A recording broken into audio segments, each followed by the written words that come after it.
हाय, मी तुमची वैष्णवी आणि तुमचं माझ्या यूट्यूब चॅनलवर खूप स्वागत आहे. तर कालच आमच्याकडे बाप्पा आले आणि आम्ही त्यांच्यासाठी मोदक केले. काही कारणामुळे जरा लेट आमच्यात बाप्पा आले. तर खोबरं वगैरे टाकून मिक्सरला बारीक करून हे गुळासोबत सारण परतलेलं आहे.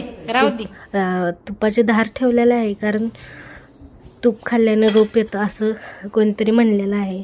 नंतर ना हे जरा ट्रायल मामी सांगत होत्या मोदक कशी करायची, तर त्यांच्या पकड्या पडत होत्या, माझ्या काही पडत नव्हत्या, म्हणून जरा टोमणे मारत होत्या. परत मी पण शिकले हळूहळू. तर तुम्हाला मी दाखवेनच. तर ह्यांचा मोदक अतिशय छान झालेला आहे आणि उकडलेले मोदक बघू शकता. आणि हे दुसऱ्या वेळेस ठेवलेले होते मोदक. आणि मी सुद्धा खूप प्रयत्न करत होती मोदक बनवायचा, तर माझंही छान झालं ते मोदक.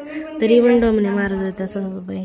तर ते इग्नोर करता करता मी सगळे मोदक केले आणि मोदक बाप्पाला आधी दिले, आरती वगैरे केली आणि मग आम्ही मोदक खाल्ले. तर मोदक खूप टेस्टी होते. तुम्हालाही बनवायचे असेल तर बनवू शकता.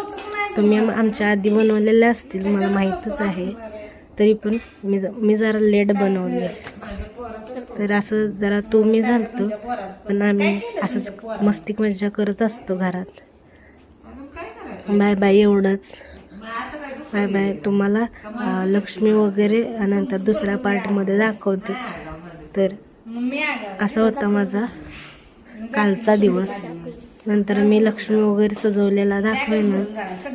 पण आमच्याकडे एवढं काही सजवलेलं नव्हतं, कारण आम्हाला सुतक होतं, त्यामुळे आम्हाला काही करता आलेलं नाही. पण लक्ष्मी वगैरे उभा केल्या, गणपती बाप्पा आणले होते, तेवढंच मी दाखवीन. पुढच्या वर्षी ह्याच्यापेक्षा भारी दाखवीन सगळं. आमच्यात कशी कशी सजावट केली ते प्रत्येक पार्ट मी तुम्हाला दाखवेन. तर बाय बाय. एवढं पार्ट 2 मध्ये आपण हो, साड्याही भरलेले, साड्या सगळ्या घेऊन जाणार.